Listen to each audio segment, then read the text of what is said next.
hear and see you in case it was helpful to know that. Ellen, that's always helpful to know because that's literally my first question anytime I do a live stream because I'm so awkward and weird when it comes to these. I'm actually going to take off my glasses so we can avoid this, the lights in the eyes. It will drive my ADHD absolutely crazy. And I don't actually wear glasses. These are blue blockers so that I can protect my eye as well. I'm staring at a screen all day.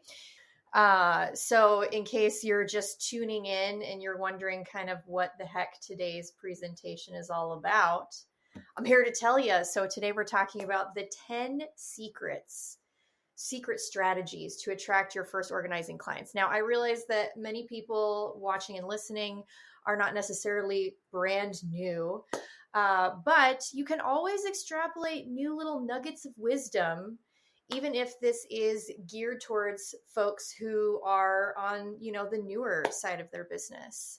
Sandra is saying, hey, Melanie, what's up, Sandra? It's good to see you guys. Thanks for popping in the comments in the chat.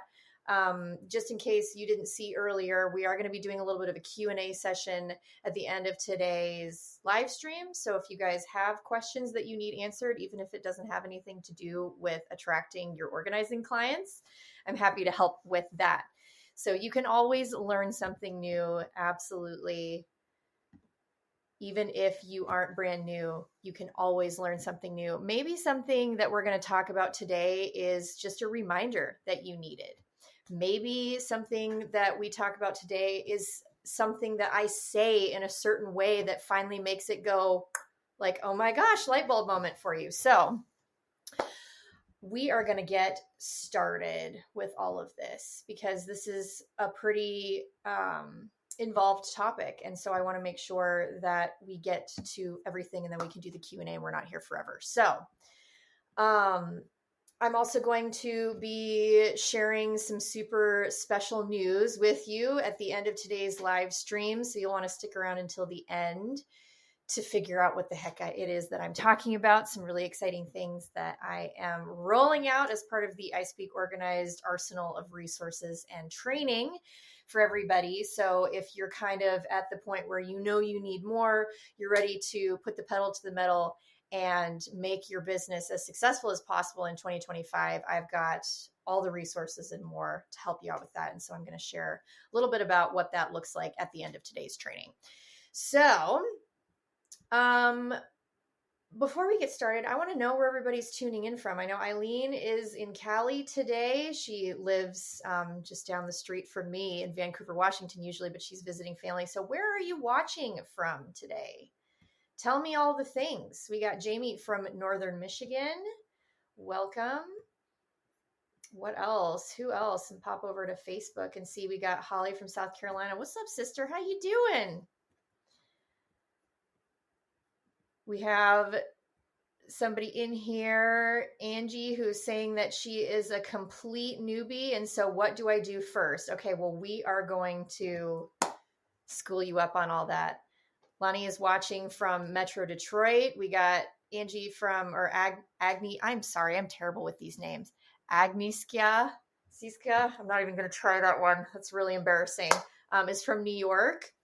We have Atlanta in the house. This is so fun. I love this. We got Sandra from Seattle. So you're just a little bit further north of me. Oh, we have Becky from Clackamas. What's up, sister? You are like my neighbor. That's awesome. I'm just over the bridge from you.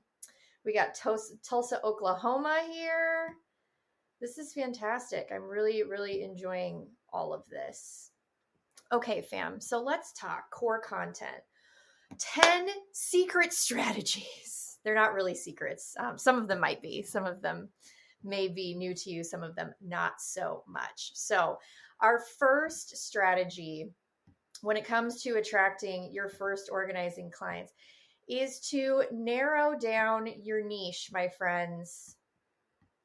Narrowing down your niche. So let's talk a little bit about what that looks like. So a niche could be various different things. Some people think a niche is specializing in a certain type of space, like a kitchen or a closet.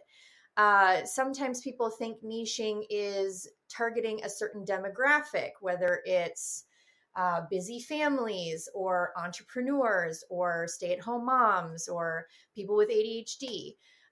There really is various different ways that you can go about it, but the importance of having a niche is just the fact that you have one at all. And the sooner you can determine your niche, the easier it's going to be. And I know that this is really, really difficult when you're first starting because you have so many things that you need to focus on when it comes to starting and running a successful organizing business.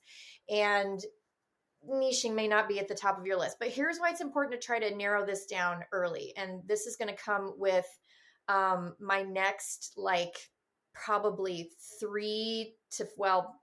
honestly, it feeds into all of the 10 strategies that I'm going to share with you today.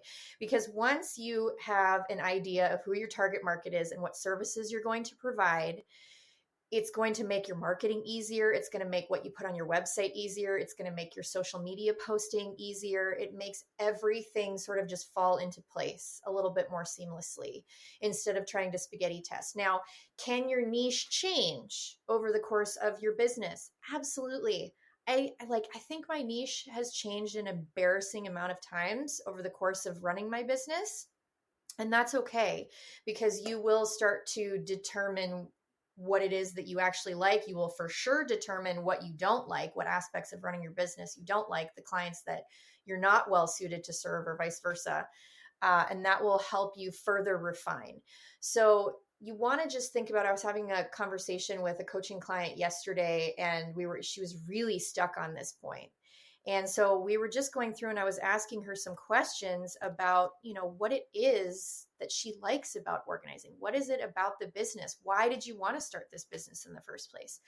And so after some prodding for about 30 minutes, we were talking about the luxury organizing industry, and she just lights up. And she's talking about, how she loves the aesthetic. She loves the decor. She loves the seamless systemization of like matching bins and labels and everything having sort of like upscale luxury look. And I'm like, that is a great place to start. So finding out that the luxury organizing market was kind of the niche and the direction that she wanted to go, suddenly all the wheels were in motion at that point. We were out of 2-wheel drive. We were in 4-wheel drive at this point, and we were able to start talking about business name, mission statement, social media posts, SEO, website, all the things, because we had those key elements in place. So if I'm going to give you one additional example and kind of just bust an objection for this. So my company specializes in ADHD organizing strategies. And this came from the fact that I have ADHD. And over the course of time, I would get on the phone with lead after lead, and 99% of them are coming to us saying, I was just diagnosed with ADHD, or I've had ADHD my whole life. My son has it, this and that. Like some form of neurospiciness exists in their lives. And I'm like, this is a thing. And so we really started to dive into the needs of what people with ADHD need in order to have better executive function, in order to live a more organized life, because their brains work differently than neurotypical people. They need different organizing systems. There's different ways of helping people maintain their spaces than if you're neurotypical. Especially if organizing isn't your forte and that's not something you hyper focus on. So I needed to educate myself on it. I started working with therapists and talking to them about what their clients need. I started reading every single book. I started working on certification for ADHD organizing strategies. I now present topics around ADHD organizing strategies at all kinds of different organizing conferences around the nation. And that has been sort of what I've become known for in the organizing industry. It didn't start out that way. It evolved organically as I was really paying attention and thinking through what my clients actually needed. Okay, so the only other analogy I can give you here is, and because this is a question that I get very frequently, is, well, I don't want to push people away. I feel like I'm going to narrow my chances of getting new business if I niche too soon. There is no such thing as niching too soon. I can tell you this, and from engaging in my own coaching and, learning this the hard way over, not taking that advice soon enough, you don't want to be pizza. You don't want to be beige. You don't want to try to appeal to everybody, because your business is just going to get lost in the sea of everybody doing the same thing. Okay. You want to be authentic and true to yourself. And, because there are so many organizers, and especially if you live in places like Florida or Texas or California, where professional home organizing is a pretty well-established industry at this point, you're going to feel like you're drowning in a sea of organizers, and it's going to be hard to know how to set yourself apart. The easiest way to do that is to specialize in something, is to have a niche, is to have a direction. To solve a specific problem for a specific group of people, so that you become the go-to person. A cardiologist does not make any less money or have any less patients than a general practitioner does in the medical field, because somebody with a heart condition needs specific help with their heart. They're not going to be going to an OBGYN. They're not going to be going to an ophthalmologist or a gastroenterologist or whatever. They want help with their specific problem. So the sooner that you can start to think about how to offer that, the better. And the sooner you can dive into what people who need their garages organized look like. Are you going to be the go-to garage organizer of Detroit, Michigan? Are you going to be the go-to ADHD organizing specialist of Tulsa, Oklahoma? Who knows? If you need help with figuring out profitable niches in the area, obviously you can come and talk to me one-on-one. You can engage in questions in the free Facebook group. There's lots of different ways to figure this out. And I have quite a bit of an extensive training on finding what I call your zone of genius. So that's number one. And I am going to just pause real quick and see if we have any questions in regards to that specifically. Some of these we may kind of save until the end, because it looks like Ellen's got a pretty good question here about what she's sort of leaning into and some other stuff. So let's move into number 2. Secret strategy is creating a magnetic elevator pitch. And so when you are trying to convince people to hire you, you're not really trying to convince anybody to hire you, but when you're trying to talk about your business, it's important to know how to talk about your business, and it's important to be able to talk about it succinctly. Clarity over clever is really important when it comes to your elevator pitch. And I have a very simple script for how to do this, because when you go to a networking meeting, when you talk to somebody at the gym, when you meet somebody at your yoga class, when you're talking to somebody in line at the grocery store, you want to have the elevator pitch nailed down so that you can very clearly convey what you do and how you do it. So the elevator pitch essentially goes something like, "Hi, I'm your name."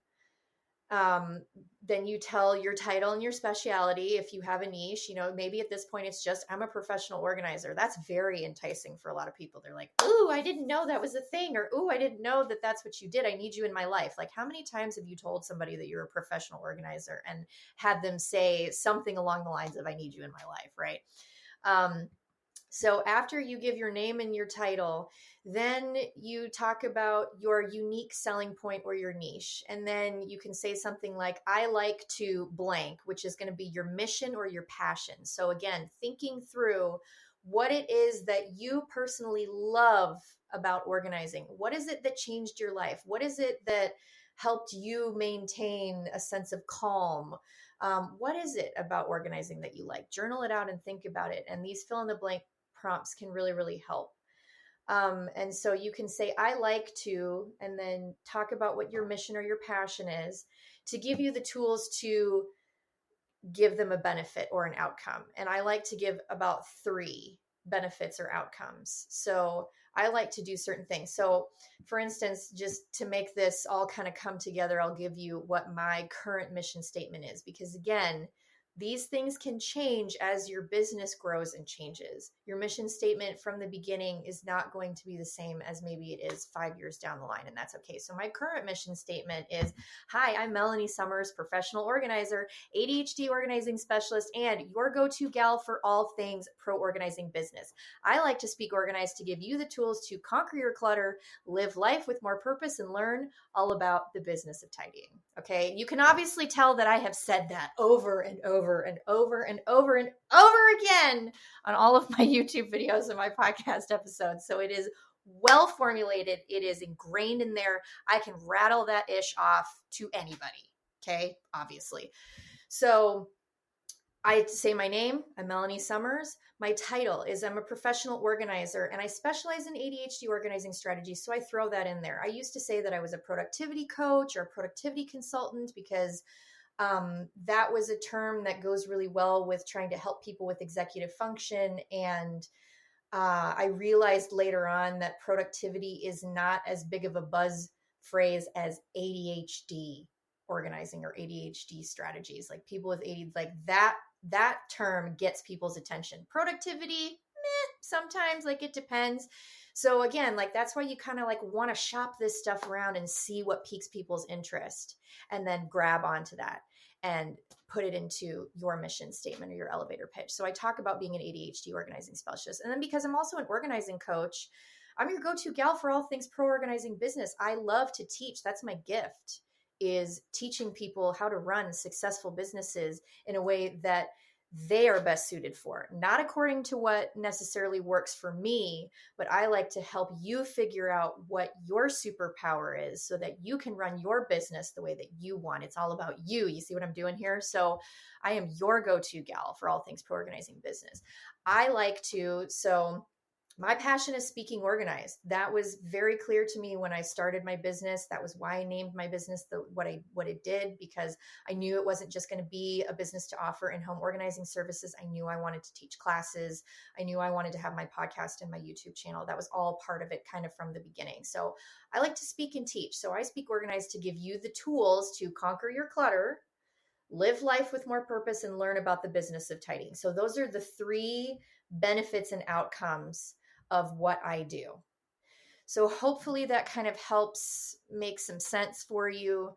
Again, if you're a member of my coaching community, if you have ever taken a course from me, you're going to get access to workbooks that have this framework in there so that you can go through and do these exercises on your own.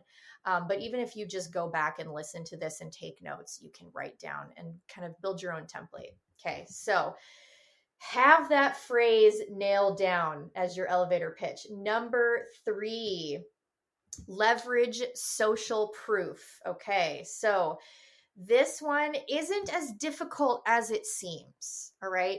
Leveraging social proof is simply just discussing with friends and family what you want to do and asking for testimonials after free or discounted projects. Now, I want to preface this by saying that I am not a proponent of working for free.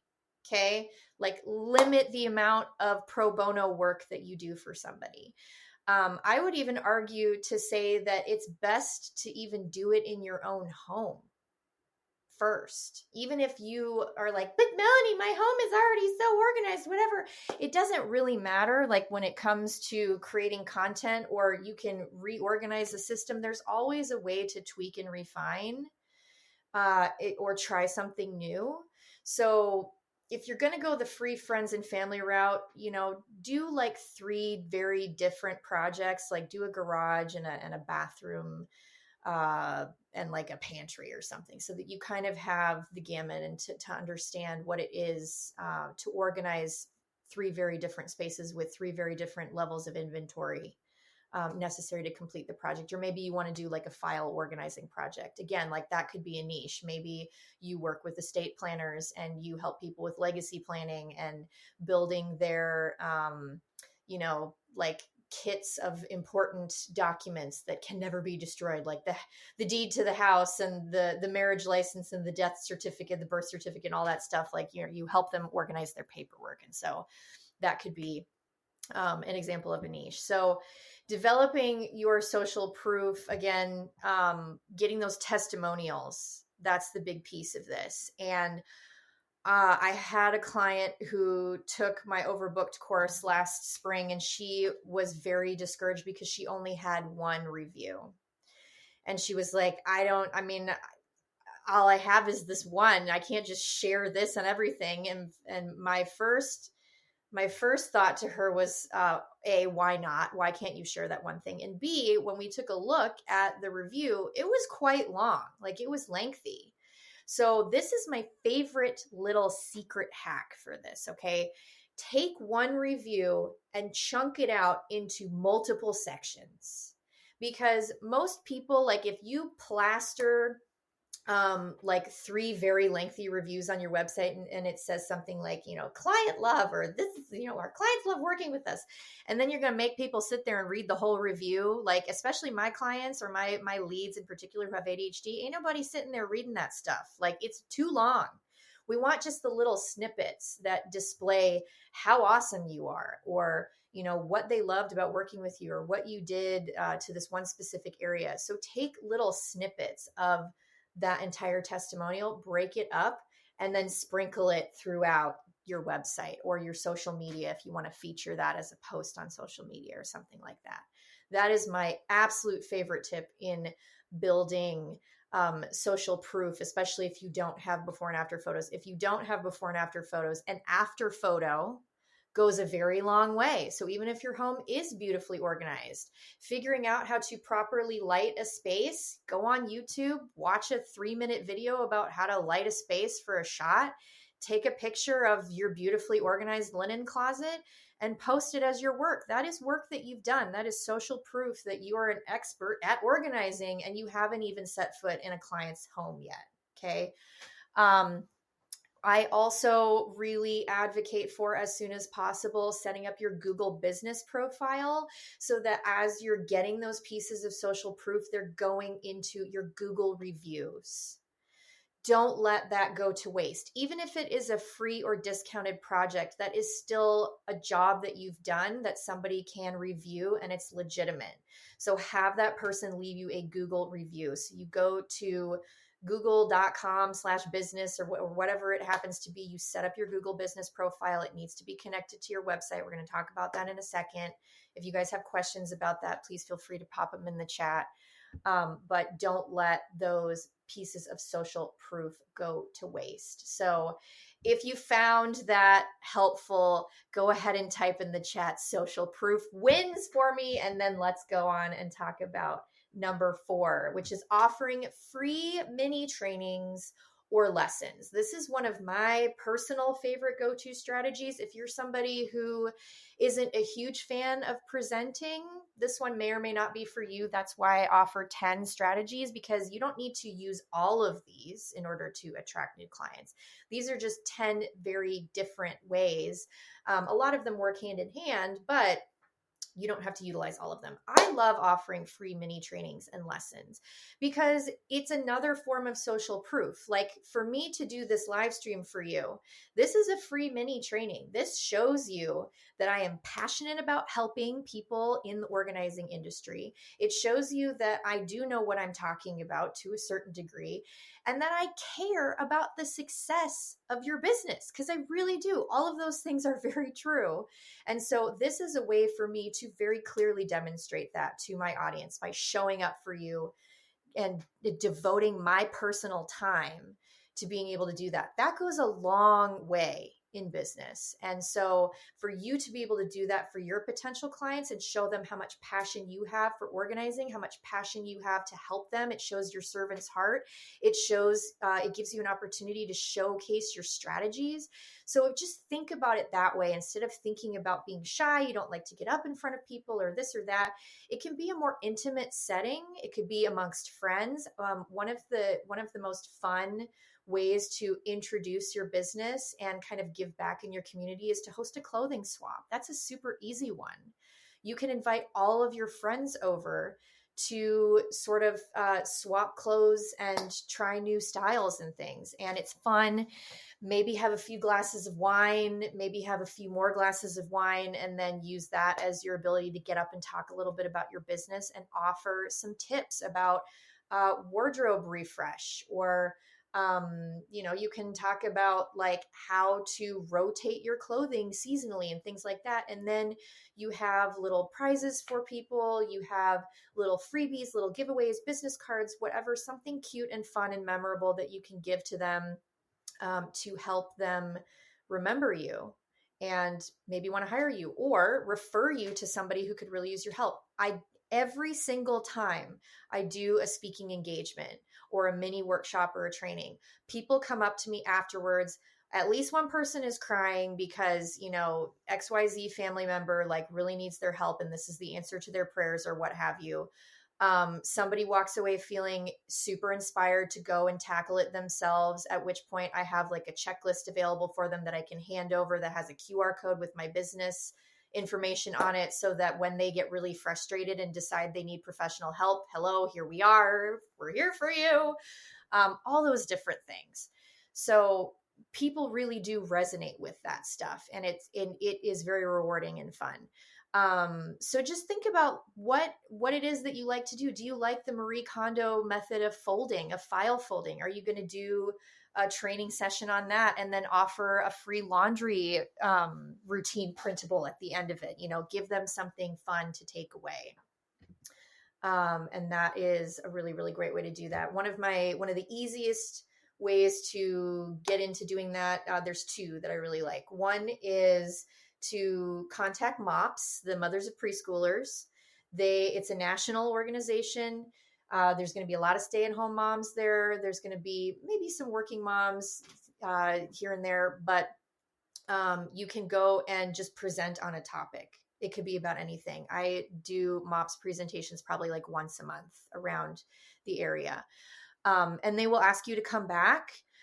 You can't technically promote anything to them, but people are going to ask you anyway. People ask me all the time, well, what's your rate, whatever, this and that. So I do provide material for them. I don't automatically hand it out at the end of the session, but if people ask, I will give it to them. So just have things available. The other thing that you could do is partner up with an organizing bestie. Like find somebody on Instagram that you've met that's in a similar stage of business. Even if you don't want to do it with somebody local, I actually do recommend partnering up with other local organizers. I was talking to my project manager about doing that with another organizer friend of ours in the area and offering a joint workshop where we rent out a community center space and we sell tickets to learn about whatever. We have somebody who specializes in senior downsize and move management, somebody who specializes in ADHD organizing strategies, and then our project manager could do something about, baskets and bins and what the best systems are to use. And then you have a very well-rounded presentation workshop to deliver. And you are cross-promoting each other's businesses. And when you do things like that, it actually opens up a whole world of possibilities for all three of the people involved in that scenario. Okay. So let's talk about number 5. Number 5 secret strategy for attracting your first clients is building a portfolio. Easier said than done. We already kind of talked about this one a little bit. There is a lot of power to before and after photos, and it can be really hard to get those if you're brand new and you don't have any clients yet, or in a lot of cases, if you have clients that don't want their mess being put online. So even an after photo does wonders for your portfolio because it shows the potential of what is possible in a space. So again, use your own home, just like we talked about a couple of tips earlier. That is a perfect way to showcase your skill set is to do that.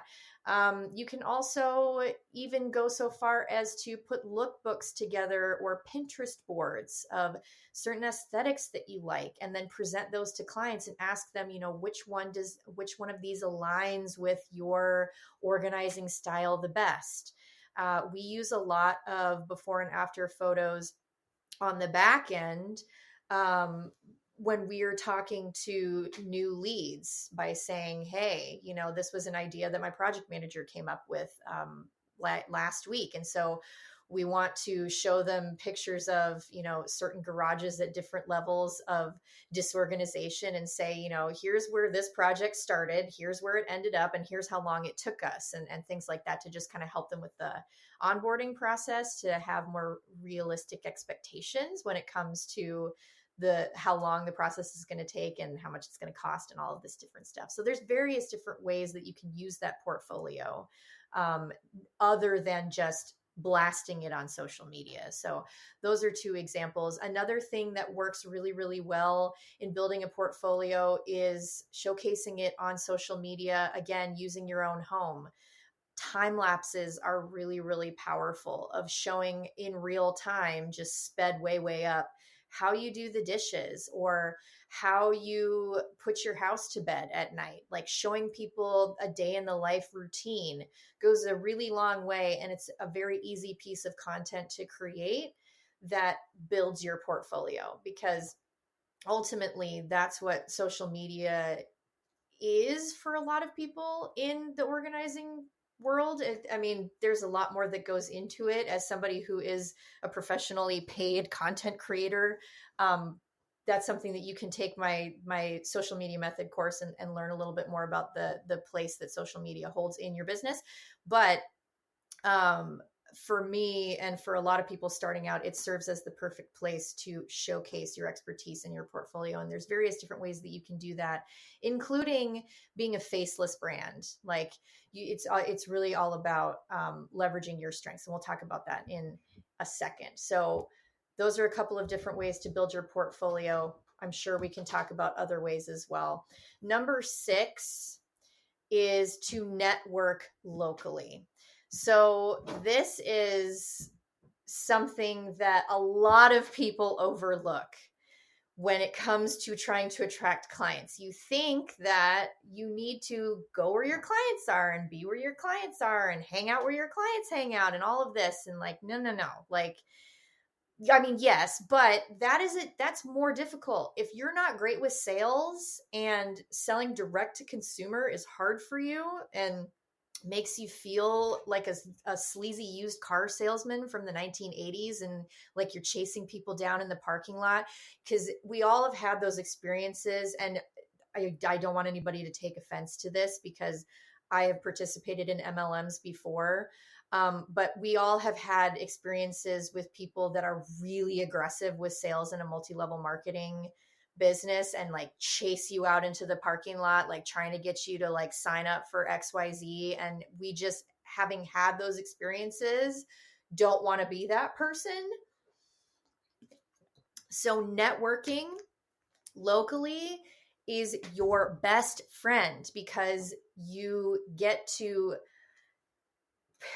pitch your business, but you get to pitch it to another business owner who is also trying to make a living. And so it makes it easier. You're entering into an arena, into an environment where selling is okay, where it's expected, where it is encouraged, where it's necessary, quite frankly. And it's more about like mutual back scratching at that point. So in order for networking to be effective, you can't go into it. And this is where a lot of people kind of fall short in this. And they say to me like, well, Melanie, I'm doing all that stuff. Like I'm going to the meetings and I signed up for this group and I'm making the phone calls and this and that. And then we start to uncover what it is they're doing and what their mindset is behind the networking. And if you go into networking with the mindset of what's in it for me, you ain't going to get anything out of it, because it's all about what's in it for them. And that also goes for when you're marketing directly to clients. What is in it for them? What are they going to get? Not what am I offering? What are you going to get from working with me? So that is where networking becomes really, really effective. And because the sales environment is necessary, you get to practice your sales skills and you get to ask questions. It's definitely more of a give and take moment. It's not like you're trying to take money from a client, because that's sometimes how it can feel to somebody who is about ready to cough up $3,000 for you to come in and organize their sock drawer, right? Like that's what a lot of people think. So think about this. Who are the people that are already working with your ideal client? So remember when we went way back, like 30 minutes ago, talking about niching. This is why niching is so important, you guys, because if you know your ideal client, you're going to know who they're already working with. You're going to know what services they need. You're going to know what problems they have. So all of these things just come pouring out, and it makes it so much easier. So you'll be able to easily answer the question of who is already working with my ideal client. So let's say that you want to specialize in move management. You want to help people with packing their homes and decluttering and downsizing, and then facilitating the unpacking and setup of their new homes. So you're going to do some sort of like move concierge thing that's very popular in the organizing industry as of like the last 5 years. It's like all anybody ever wants to talk about. Okay. I digress. So let's say that's something that you want to engage in. You ask yourself, who is already working with these clients that need to move? Well, target demographic probably could be baby boomers or seniors, people that have lived in homes for a really long time. If you like working with seniors, and that feels like it speaks to your heart and your passion and your expertise, there's a good target market for you. Who's already working with those people? Maybe assisted living facilities. If they're already in an assisted living facility or they're getting ready to go into, you want to try and talk to that sales director, the people that are trying to get them in. Maybe you want to talk to the entertainment director about coming and doing a workshop about legacy planning, planning for the future, something like that. Maybe you want to talk to realtors, home stagers, home builders. Like you will be able to come up with so many different people to network with. So, and again, like these people, like realtors, if you establish a good relationship with a realtor in your area, or maybe you know somebody, you guys can refer business back and forth to each other, that you can become their go-to organizer. And once you have fulfilled a successful job on their behalf and helped them get their commission, helped them sell their home faster and at a higher price, then they're just going to keep coming back to you over and over and over again. Same thing with interior designers. If you help their clients declutter and organize their spaces to make their jobs easier, they're always going to refer you first. So think about who you can network with. And then how you do that, is there's various different ways. I can give you an example of something that one of my coaching clients did. Not everybody's going to be comfortable with this again, but I really think that this is one of those circumstances where you should just put on your big girl and big boy pants and suck it up and just go for it. Because again, the sales process here it doesn't feel as gross once you do it. You're not really going to get very far sending emails. Maybe if you sent out like 500, you'll get, 5 replies or something. It's a numbers game with stuff like this. So emails can be effective, but you really have to be extremely persistent about it because our inboxes are always so full. Really, the best way to network is to do it in person. So one of my clients made little like cellophane gift bags with candy in it, and she had a little tag on there that had just, I don't even know what it was exactly, but it was just such a cute little saying, like, how sweet it would be to let us, declutter for you, or something like that. It was much better worded than what I just said. Anyway, so she did that. She made all of these little satchels. She got in her car, and this person is not extroverted. This is not somebody who likes to get up on stage in front of people, is not super into networking. But again, she put on her big girl pants and she did it. And what she found was she made really good connections. Nobody shoved her out the door saying thanks, but no thanks. None of that. Everybody's always, who doesn't like candy, and even if you say you don't like candy, like you like the gesture or whatever. So it was refreshing. It was inspiring. It was a relief to her to see how easy it was to just pop into these offices, completely cold call, essentially, drop off that candy and talk a little bit about her business. And then from there, there are different ways to leverage that. You can partner up with them and do social media cross promotion. You can get with them on LinkedIn to follow up. You can speak at one of their monthly meetings that they have, where all the realtors get together and talk about the trends in the industry, and they have a guest speaker, and you could be that guest speaker. I do that all the time. And it is very, very useful for getting in the door. But again, think about what's in it for them, not for you. If you go into this scenario thinking, what do I get out of this? It's not going to work out for you. It has to be about what is going to make their lives easier. What can I offer them that's going to make them want to work with me? And ultimately, in using the example of realtors, it's helping them sell their homes faster and at higher prices. So how are your services going to help them do that? If you can show them very clearly how that happens, they're going to be your best referral buddy. Okay. Network locally. Man, that's a good, powerful one that everybody overlooks. Number 7, utilize social media effectively. All right. This is one of my absolute favorite topics because a lot of my business is on social media. So share, there's really no right or wrong way there are wrong ways to do it, but there are, let me rephrase. There are so many different ways to do this right, to do social media right. And there are a lot of folks out there that claim that you got to follow this strategy or that strategy. And the reality is you have to know your insights. You have to know what works for you. And the only way you're going to figure that out is if you just put stuff out there and see what resonates with people. And you have to be consistent.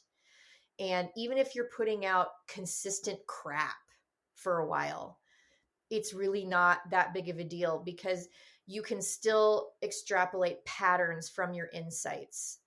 So, again, knowing your niche, your target demographic is super important, because if you're just a professional organizer with a professional organizing business social media platform, you're not really going to get much leverage there. Having a presence with a very specific message like ADHD organizing strategies, for instance, or photo memorabilia and organizing strategies, or just things like that. You can't just be like a travel blogger. There's millions of travel bloggers. It has to be something specific.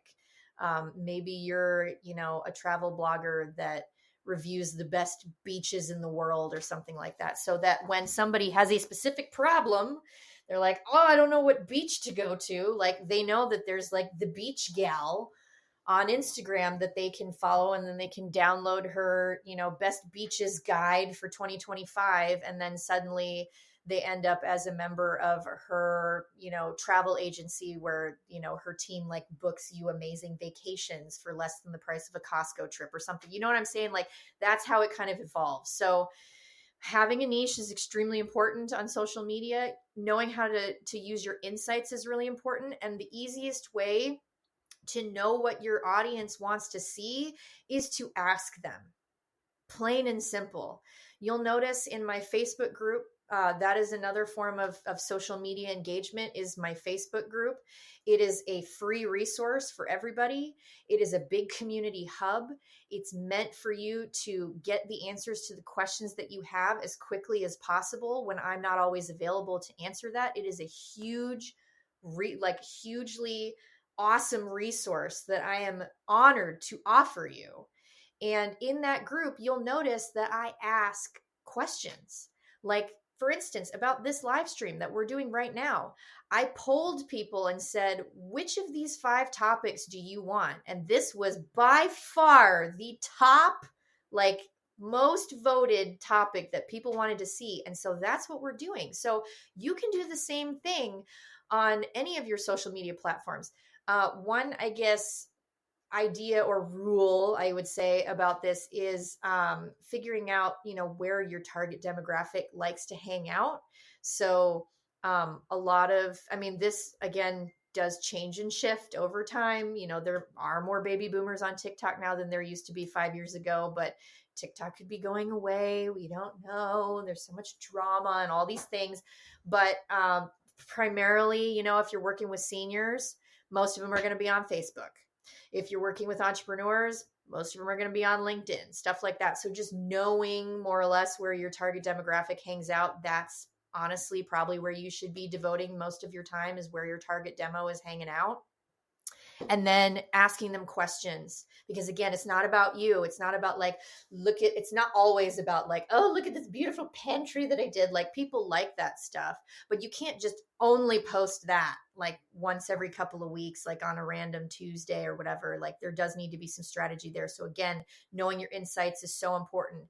Looking at your insights and saying, okay, this post right here got a lot more views than this one did. And this post right here got a lot more comments than this one did. And then you analyze it and say, why is that? What is the type of content? So for me, when I analyze my insights, for better or for worse, and I don't necessarily like this, but like, people love my posts where I'm dancing. Okay. I used to be a professional ballet dancer. That was in my past. So that is a skill set that I have. The lesson here is not to tell you that you need to get your butt up and start dancing around like a crazy person to be successful on social media. That is not what I'm saying. And I get really annoyed when people think that's what I'm saying, because I'm not. What I'm saying is utilize your skill set and analyze what is working for you, and then do more of that. That's what works for me.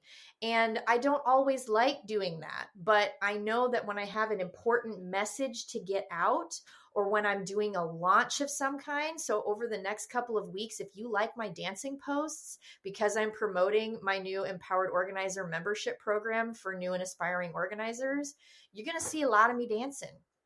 It's just what it is, because that's what works on my channel.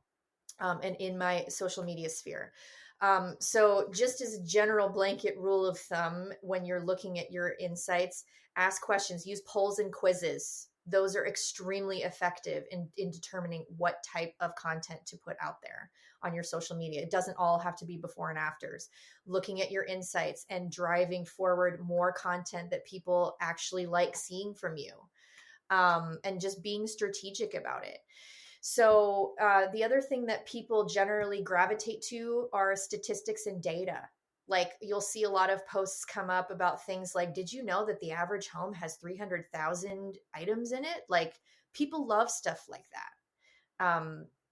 Psychologically, I don't really know why. We like statistics and data. So one of the things that I like to do, and I'll share my screen with you for a second to show you this cool tool. Share screen. Where is it at? Google Alerts, right? So I love this tool. If you go to google.com/alerts, you can create an alert about anything. And so what this does is it will automatically search for a term for you, and it will email you the results each and every evening. So because I'm a public speaker, I'm always looking for speaking gigs, right? I also write a lot of content for different publications. And so I want to know when those publications are out so that I can promote them on my site. Like if I wrote for The Spruce or Real Simple or something, I Speak Organized or Melanie Summers will come into the alerts, and that way I'll know like, oh, the article was published and now I can go and send that to my social media manager and she can write a post about it or whatever. So you can set, like, let's say that your niche is ADHD organizing, just as another example, and you want to start gathering data and statistics and trends, and you want to be on the up and up with that. You can plug in ADHD trends or something, and then say create an alert, and then you can prioritize, how often you get alerts about it. You can really kind of like narrow this down as much as you want as to how you get that information, so on and so forth. You can obviously delete or edit any of these at any time. So if you don't want an alert anymore, you want to change it, you definitely can. But in terms of coming up with content that's relevant to your niche and staying on top of the trends and presenting that information first, this is such a valuable tool. So definitely go in on that. I want to show you one other thing that I was privy to as of this morning. This is really cool. So ChatGPT has a new function. If you don't pay for ChatGPT yet as a business owner, once you start generating some revenue to afford a business expense like this, like it's not even that expensive. It's like $20 a month. Like I would highly suggest going for it. And I'll show you one of the new features that just popped up here for ChatGPT. So I have a paid account, so I have access to various different GPT models. The newest one that was just released is called Scheduled Tasks. So this is one of those things where if you're wanting to check your insights on various social media platforms, you can ask ChatGPT to set up a reoccurring task reminder to actually go and analyze your insights and then present a report to you about it. So if you want to know, like they even give you prompts here, so you can hit analyze data, help me understand trends in my data. Look, it's like right there. Help me create a bar chart. So you can start a prompt here and it will give you examples. Do you need help with your sales figures? Do you need survey responses, specific metrics, time ranges, whatever? So you can ask it to actually analyze your data for you. So even if you don't know how to do that, ChatGPT can do it for you and give you succinct results. Like, people really love your dancing posts and they're most active on Tuesdays between the hours of 12 p.m. and 3 p.m. And so that gives you your social media strategy right there. So that's one of those things that I highly recommend looking into if you haven't done that yet, and how to utilize. I could literally talk about social media effectiveness all day long, as you can probably tell, but we need to keep going. So number 8, create a simple website. It is alarming to me how many coaching clients I work with that ask me the question, is a website necessary? It is necessary, and it's so easy to make. And yes, you can have profiles on Thumbtack or Facebook, you can have business pages, this and that set up, but you need a home base for people to come to learn about your business. And it's the easiest format to very succinctly show what you are, what you offer, how it works, how much it's going to cost, give them a ballpark, how to contact you easily. And the most important aspect of having a website is your SEO. It all works together. Your search engine optimization is so important, because think about it like this. What is the first thing that you do when you want to find a Chinese restaurant, or you want to find a new hairdresser, or your dog needs to go to the vet or something? You go to Google, people. Like, think about what we do as consumers. Put yourself in the consumer's shoes for a minute. There's so much data on this. Like, that is primarily what people do. People are on social media to be social. They are not there to become your clients. That's why people have to use pixels to target you. That's why people think that your phone is always listening to you and things like that. Those platforms are so smart that they analyze. That's what cookies are for. I mean, I could go off on this, but like, that's why people think their phone is listening to them and things like that, because there are little pieces of code in place that monitor how you interact with the device so that they can serve you the ads. Like, that is how people that sell stuff on social media have to do it most of the time. Yes, you will get leads and sales from time to time through social media, but as a in-person service-based business, majority of the time it's going to be coming from Google, which means that your website needs to exist and it needs to be search engine optimized. It needs to have keywords on it all throughout in a very specific manner, and not too much and not too little. If you want to learn more about that, honestly, my best resource for that is my Overlooked to Overbooked course. I have an entire module on SEO, and it's extremely thorough and extremely detailed. and it would take too long to go into all of that right now. So just go take that course if you want to learn about this. But in general, SEO is very important. The best way to build it is through your website. Google also owns YouTube. That's why I have a YouTube channel, because my YouTube content gets pushed ahead of my website in certain cases. Same thing with the podcast. Google used to have Google Podcasts. Guess who bought Google Podcasts? It was, now it's under the YouTube umbrella. So they're all like nice and cozy and friends, and they're hanging out. So SEO is super, super important. And that is my business, is my in-person organizing business. That is my number one strategy for getting new leads. I get several very hot qualified leads every single week from Google because of the way that my website is linked to my Google business profile, how my form is set up, how my SEO is working for me, so that I don't have to spend a ton of money on marketing. I don't have to go to a ton of networking meetings if I don't want to. I don't really want to spend all my time driving around talking to realtors anymore, and things like that. So I can really kind of let that stuff take a back seat, or use those in those times when my business is slow and Google's not doing the work for me. But in reality, for the most part, like, we have so many leads coming in because of Google for free that I barely have the opportunity to keep up with it. So you can see how important that is. And you can see how passionate I am about it. And I just want to, like, if I could shake you gently and lovingly through the camera, I would. Like, this is a super important strategy. And in order for it to work, you need a website. Okay. So they're very easy to build. My favorite platform is Squarespace, in case you were wondering. You can build websites on Canva. You can build sites on Google. Google Sites is a free tool that you can use. You just pay for the domain name and off you go. But Squarespace is like anywhere from like $100 to $150 per year. Well worth it. Very easy, drag and drop, able to update all the things, blah, blah, blah. Get yourself a website. Okay. Number 9. Use referral incentives. So this is a super important one. The easiest people, my 4-year-old has just come to join us for a second. The easiest people to sell to are people that have already bought from you.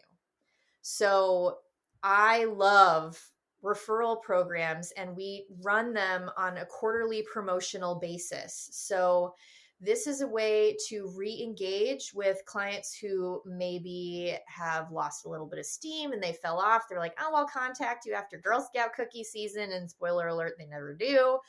You can re-engage them with a referral offer. So they get $50 off their next session if they book with you, if one of the people they refer comes to you and that person gets $25 off or something like that. You can figure out the terms of your referral program, but we find that the most effective way to run a referral program is through quarterly promotions, where we send out the emails, or we send out text messages to former clients, just letting them know, like, this or that or the other thing. So running quarterly promotions for your referral program is very, very helpful and useful. If you have questions about that, again, you can ask me.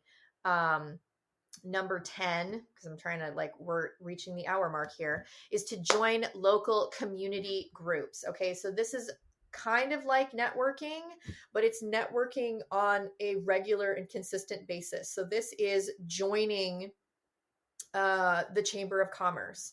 This is engaging in local Facebook groups. And I'm not talking like local moms groups. I'm talking about local community groups of people that are interested in what's going on in the community. A lot of people have success with Nextdoor. I never have. So I just abandoned ship with that one. I gave it the good old college try for like 6 months, posted consistently.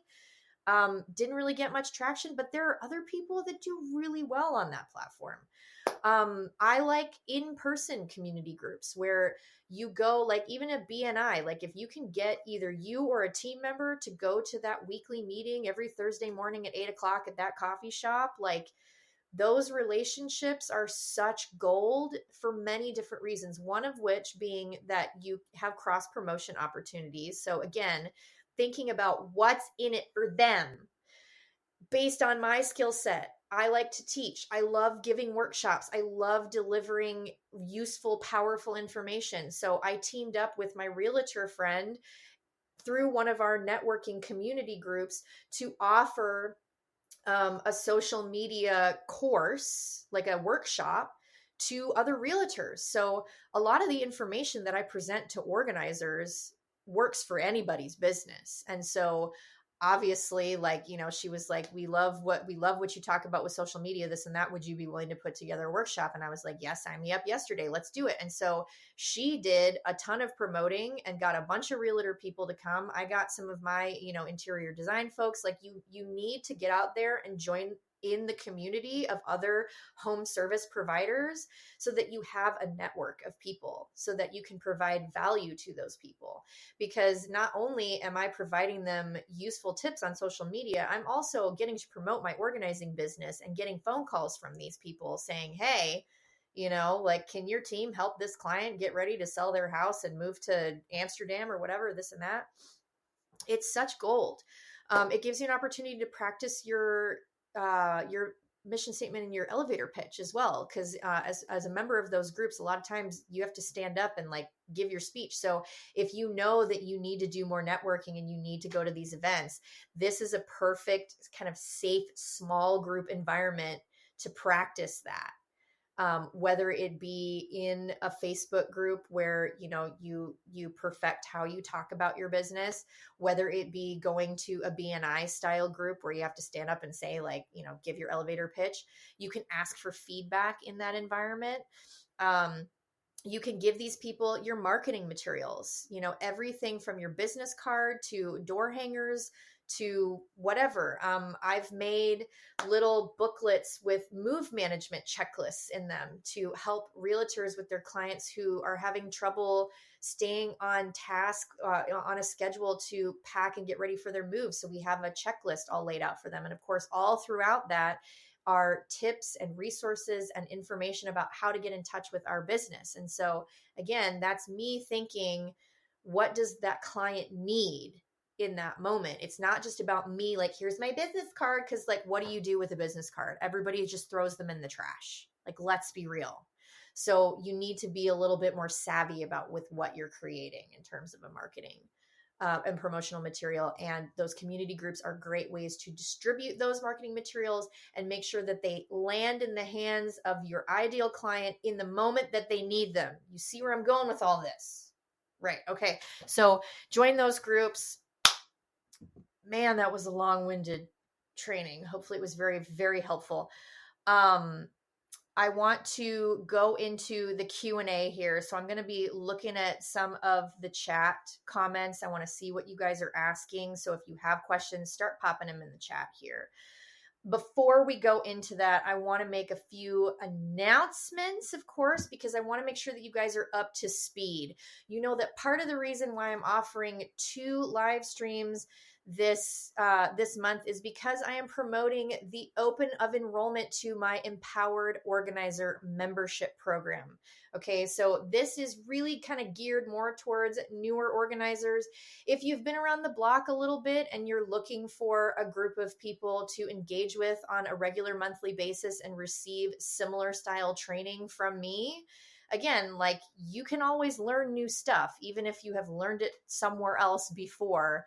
There is a way that I might deliver the content or a conversation that we might have or a person that you might meet in that membership program that will totally turn something on its head and finally it will make sense to you. So I encourage you to go and check it out. Enrollment is open right now.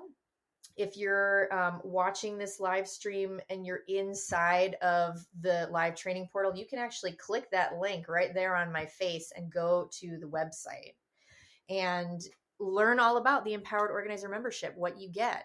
I'll show you, let's see, I don't even know if I have that web page pulled up, but I will show you the online courses page. If you go to ispeakorganize.com/courses, you'll be able to come here and see all of these different options. So here is the Empowered Organizer membership training portal, so you can hit the join now button. You can read through all this information. You can kind of see what's included. I have a pretty extensive list of topics here, just different things that we will be working through. We talk through business setup and legalities, marketing and client acquisition, different types of technology and business processes. We talk about mindset stuff. We talk about pricing and service structures, niching and branding, all of the things that we kind of touched on earlier today that are very kind of long, involved topics that you probably will need some ongoing support through in order to be able to do it effectively and do it in a way that really resonates with you and your personal needs. This is a really good fit for you. It's super affordable, $69 a month. You can cancel anytime that you want. It's kind of like Netflix, you know, you can join us when you want and take advantage of the training. And then when you have other obligations or life gets really busy, you can cancel at any time and rejoin us. So here's a list of the modules. So we talk about business foundations. We talk about business names, structures, LLCs, your brand identity. We talk about everything from client agreements to label makers, mastering pricing and packages. I will be going through 2.0 versions of my Overlooked to Overbooked course. So this is all about how to get clients. So it's a huge expansion on everything that we talked about today. Client conversations from first contract to final agreement. So I talk you through onboarding processes. I give you sales scripts. Like I have taken examples of how I sell a client from seed to sale over the phone without even setting foot in their home. And I have it all transcribed into several different versions of that sales script that you can pretty much plug and play in your own business when you're learning how to acclimate to selling. Social media savvy, so I can really take you through all of my training on social media. Bins and baskets, we talk about product. I work with a bunch of different brands, and so I can teach you guys a little bit more about how to find brand partnerships as another form of revenue for you, because it can be extremely lucrative, especially when times are slow. It's really nice to get that extra, you know, one or 2K from a business partner just simply for promoting their products on your social media. And I can show you how to do that. And then of course, like, you know, we can nerd out about all different types of products and things like that. And then of course, Organized Minded Body is all about mastering self-care.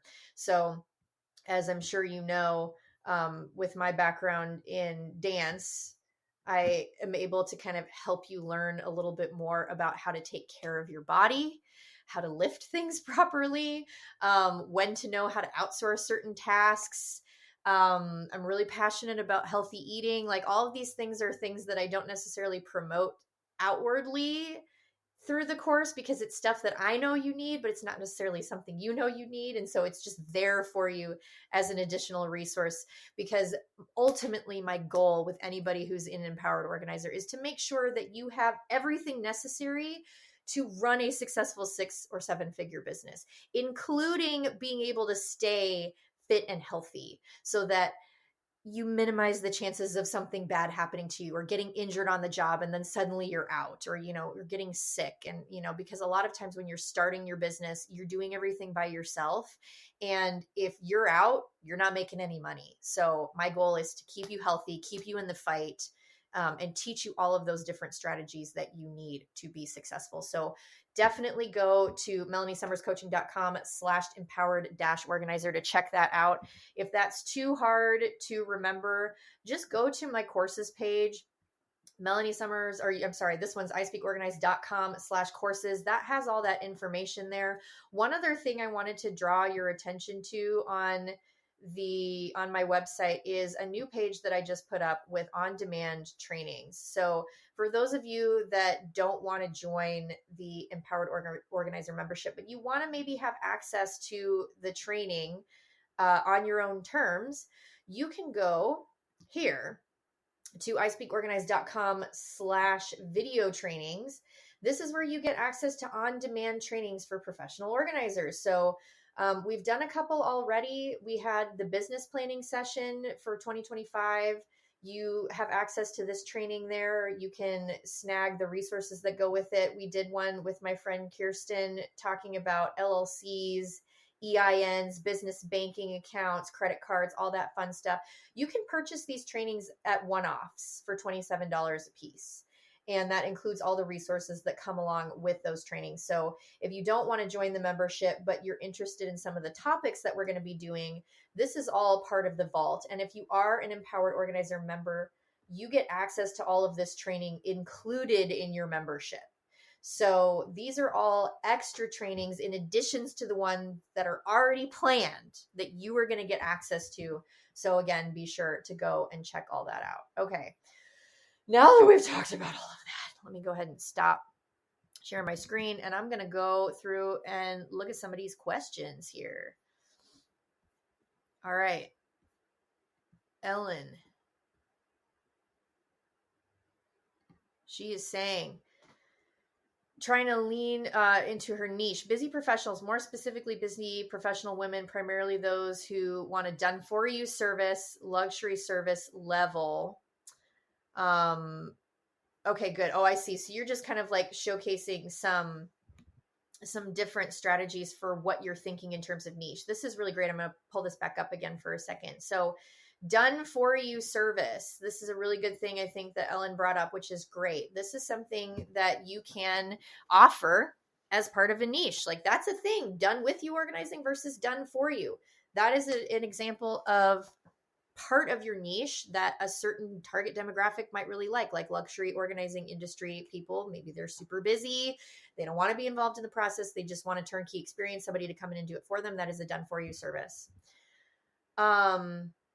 Melanie, let's see what this one says here. Will you please post your elevator pitch script in the comments? Absolutely. Let me scroll up to my notes and grab it. Bear with me here, folks. Here it is. I'll even post my version. How's that sound? So then you have both. I'll post it here and on Facebook. Okay. Hold tight. Here it comes on Facebook. Well, bam. There you go. All right. So take that, do with it what you will. Do you suggest memorizing? Okay, yeah, this is a great question. Jamie is asking, I stumbled. Do you suggest memorizing it? You just made it flow so nicely. I mean, yeah, I would say until you get more comfortable talking about your business, I find the more passionate you are about what you're saying, the easier it is to kind of let the words flow. I think back to the times when I first started my YouTube channel. And I took I did a challenge years ago with my girl, Holly Sutherland, who I'm sure many of you know. She did a training about going live in your Facebook group. And I was so unbelievably awkward. I remember trying to film one of my first YouTube videos. And at the time I was doing more lifestyle content, and I was trying to do an unboxing video of a Grove, the Grove cleaning supplies that you get. And I saw the recording of that video and I watched it and I cried and I was like, I'm not cut out for this. And I put off my YouTube channel for an additional year at that point. And it's funny to me to think back to that and now see myself where I am now as a professional public speaker. And I'm like, if I can go from that to where I am now, like, first of all, high five. Second of all, like, anyone can do that. Okay. Like, yes, I know I had a background in performance, but dance is very different than speaking. Like, it's just a completely different part of your brain. And I like formulating words it's just not my forte. I have ADHD. So, and I tend to ramble if you haven't noticed. So yes, I would suggest practicing it and having it somewhat memorized so that you can rattle it off until you become more comfortable. And as you become more comfortable and more passionate about what you're talking about, you'll feel better about going off the cuff. Okay, here's another question. If you use a snippet and sprinkle it, do you put the name each time? Because then the name would be the same. like your business name, or the niche. I mean, will you clarify your question for me, Ellen, so that I don't go off on too many different things? I'm going to go on to the next one and come back to that. Yes. Oh, I love this. You guys are awesome. You're coming in with all kinds of stuff. Okay. Here's a question.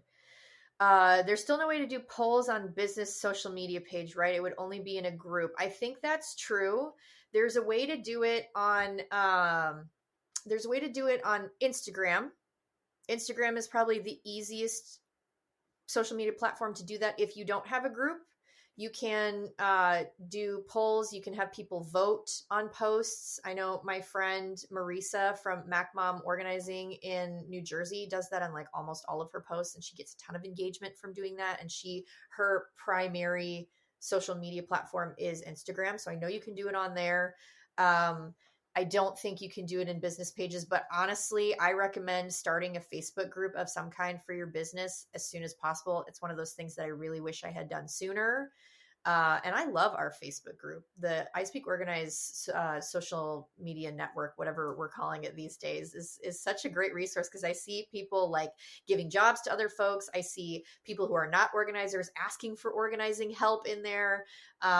We have promotional threads on Saturdays that you can promote your business. I also just started doing a new one for social media love. So if you're trying to grow your account in there, every other week, you'll see a prompt in there to put your social media handles in there and then help cross promote, engage, all that good stuff. So it's such a great resource. I highly recommend if you don't have a Facebook group for your business yet, I would look into starting one.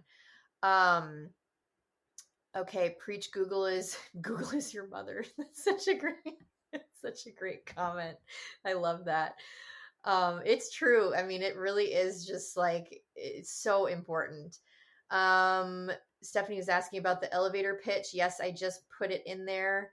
Jamie is saying that she joined the membership. I saw that come through last week and I'm so excited to have you in there. I can't even tell you guys. My goal really, like, this is such a baby for me. Like it's my founding membership program. My goal was to just get 10 people in there. And I launched on Friday of last week. And my goal was to just have 10 people, and we're nearly there. And I still have a whole week left of the launch. So I could honestly cry right now at how amazing that is that I've almost met my goal. So we have like a nice, cute little group of people coming, and it's you guys are just exceeding my expectations, and I'm so happy. And I hope that everybody enjoys it. I hope that more people join, and we just have a wonderful love fest every single month, and you learn amazing things.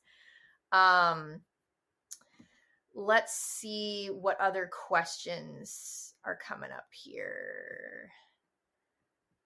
Would you give private tutoring? I'm going to assume that you're asking me if I give one-on-one coaching, and yes, I do. So if you are interested in that, I will pop the link in the chat for you. I offer one-on-one coaching. It's also extremely affordable. And unfortunately, because of that fact, my calendar fills up really quick. But I always post at the beginning of the month on my Facebook group, and also if you're in my email list. So join my email list if you haven't done that already. If you watch any of my YouTube videos, if you scroll down to the description of that video, there is a link to join my email list, and then you have first crack basically at getting into my one-on-one coaching. Let's see, name of person. Oh, here we go. Okay.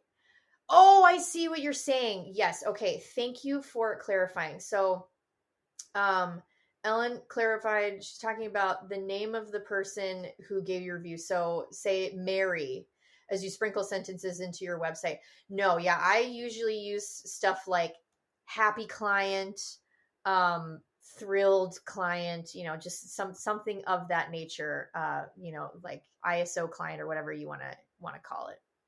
Eve is saying, hey, is this my video editor, Eve? It is. Okay. I have to do a shameless plug for Eve. because Eve edits all of my YouTube and podcast content, and she is freaking amazing. So if you are looking for somebody, and she also does all my social media content now as well. She's been editing a lot of my short form, like reels and things like that, and adding captions and cutaways and B-roll and like making everything really professional. If you're looking for a really good video editor, I'm going to put her information down in the comments here because she rocks and she gets stuff done on time. Hopefully as she gets busier, she'll still have room for me, but yeah, she's awesome. Let's see. I'll give you guys, let's see. I wonder, here's her YouTube. I'm trying to find Eve. Where's your website? If you're still here, Eve, will you drop your website into the comments, please? I don't know why I'm having trouble finding it. But yeah, because I want everybody to experience how awesome she is. Okay. Yes, she's still here. Eve, drop your website into the comments, please, so that we can all partake in your awesomeness. All right, let me pop back over to Facebook and see what other questions we have going on here.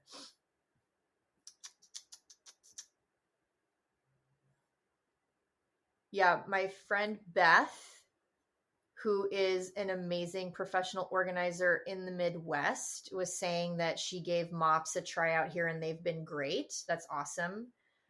Yeah, they're definitely one of my favorites. Ellen is saying Pinterest consists mainly of pins. Sorry, I'm just kind of reading through this stuff.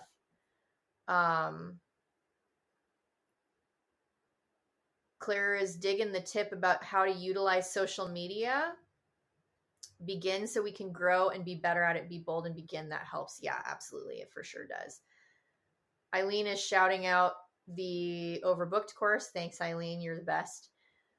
Okay. Here's a good one. I've been struggling to figure out what my first post on my personal account, obviously connected to a business one, should be to introduce this new venture. Should it be a personal or go straight to strategies and ideas, so on? I know I don't have to be perfect, but it's something that I'm stuck on. Website is in the works. This is a fantastic question. I love this question. This is what I think. I love when I catch somebody right where you are, where you're about ready to launch your business, because you can turn this into a promotional launch series that involves both your personal and your professional. So I wouldn't do just one post. I would actually do multiple over the course of like a week or two and really put it into like a business launch, because it not only gives you an expectation and a deadline to start your business, but it also gives you the opportunity to build anticipation and build excitement for your business launch. So on your personal page, generally speaking, my rule of thumb is people are on social media to be social. They're not there to become your clients. So I would say, to answer your first part of this question, is should it be personal? Yeah, I would say it should be personal, because the people that are currently following you on your personal page are going to be your friends and family, for the most part, unless you're already using some kind of using it as a content creation platform where you're, giving tips or recipes or decor ideas or whatever. But it looks like here, this is your personal account. So make it come from a personal place, and then say, if you're interested in XYZ tips, go to, follow me here for all that information. Because you want to be able, the other thing is, like, you don't want your content to start annoying people. Like, and this goes also for when I run email campaigns. From now on, pretty much what I've started doing when I run a promotional launch is my very first email that goes out is to determine interest. Now, it's not perfect. Like, I know that some of you continue to get some emails sometimes, and it takes the system a little while to catch up to this, but I try to gauge people's interest and allow them the option to opt in or opt out. So if you don't care about the empowered organizer, I'm okay with that. I just want to know ahead of time, so I'm not sending you those emails that you don't like if you don't want to hear about the offer. So You can do the same thing with your social media. Like you can allow people the opportunity to opt in or opt out, but don't all of a sudden hijack your personal account with a bunch of tips and strategies if people aren't interested in following that. And it's nothing to take personal. It just kind of is what it is. Okay. Allison had to dip out. But she's going to catch the replay. Yeah. For those of you that were concerned, I know there were some folks that were asking like, oh, is there going to be a replay of this? Like, yes, you will be able to access the replay for 48 hours. This one I may actually just keep up indefinitely because it's part of my launch promotion and it's got a lot of really good tips and I want it to help as many people as possible. So you know what? We're just going to keep it up on the YouTube channel and you can access this indefinitely as much as you need. And I think that's the question that Natalia is asking. Just join. Will you save a video? Yes, you will be able to have access to this. Okay. Alina is asking, does the membership include any one-on-one coaching? So it includes group coaching every single month. And because the group is still relatively small and not everybody is going to attend all the group calls all the time, I don't have an expectation of that really. Those who do show up are essentially going to get one-on-one coaching. All of the members of Empowered Organizer membership have links to exclusive member pricing for all of my resources, including one-on-one coaching. So you will get the cheapest rate when it comes to one-on-one coaching. Anybody that comes to book a coaching session through my email list, my free Facebook group, YouTube channel, they're all going to be paying the higher non-member rate. You as an Empowered Organizer member get the lower member rate. That also includes my forms pack. So if you want access to that, that includes my overbooked course. Everybody's going to get bigger discounts for that as part of the membership pricing. So hopefully that answers that question. Let's see. Oh, you're saying it's Agnes. Okay. Agnes. I really hope I'm saying that right now. Okay. Oh, I read Agnes's question already. Okay, good. Was there anything else that anybody had before we end this ridiculously long live stream? Oh, somebody was asking. Oh, I see, Ellen. Thank you, Ellen. You're just the best for clarifying. Somebody was asking what a Pinterest board was, so I was helping answer that in the Facebook group. Okay, yes. Thank you. In case you don't know what a Pinterest board is, you can hang out with Ellen and she'll let you know what it is. Okay. Eve, are you still here? Did you drop your website information for us so that I don't have to go hunting for it? I'm going to go hunting for it. Let's see. Because I want anyway, because I've had people ask about her services before. I can't find it right now. I'll drop it in the comments. Okay. If there are no more questions, going once, going twice, we're going to end the stream today. And I will be back next week. Let me pop up the topic. Next week's topic is 5 strategies to scale your organizing business without losing your mind. So that's what we're going to be talking about next week. And next week's live stream, I'm still trying to figure out my schedule in terms of what day it's going to be happening. I promise I will get that info to you ASAP. I will start another event page for that. Now that everybody knows how to get out of the event chat, because I posted a video of that in the free Facebook group yesterday, so that if you're getting messages from the chat, you know how to leave it. Like there were just some like just comical instances of people being like, how did I get in this group? Including myself. I was like, why am I getting all these messages? Like, leave me alone. But then I understood what was going on, and you can mute it. You can leave the group, whatever, or leave the chat. So that will be available to you guys next week. Again, 5 strategies to scale your organizing business without losing your mind. That's what we're going to be talking about next week. If you missed that link to check out Empowered Organizer, go ahead and click that. Go check it out to learn more. You can also go to see all the courses we offer at ispeakorganized.com/courses. Happy to help. If you guys have any other questions, you're going to have to ask me on the back end and hope that I have time later today to help you. One other thing I wanted to mention, there was a comment yesterday in the Facebook group asking for my move management guide, my move management estimate guide. I will absolutely get that to whoever. There were a bunch of people that DM'd me asking for that. I will send it to you later on today. I just want to make sure that I have the optimal version set up and ready for you. So that's my next project when we're done with the live stream. Okay. Eve said something. Did she? No, I don't know. Maybe she did. Did you drop the link? Oh, I dropped the link in the YouTube. Oh, but YouTube won't allow it. That's stupid. Okay, well, I'm going to put it in my Facebook group. Okay, that's what we're going to do. So the recording of the Facebook group, I'll make sure to tag you and put it in there for you.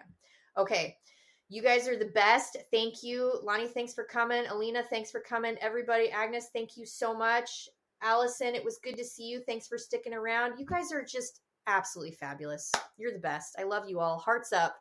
That's what we do here at I Speak Organized. At the end of every training session, we put hearts up because we're all here for the love and growth of each other, each other's lives, each other's businesses. That's what we're all about here at I Speak Organized. I hope you guys have an awesome day, and I'll see you next week.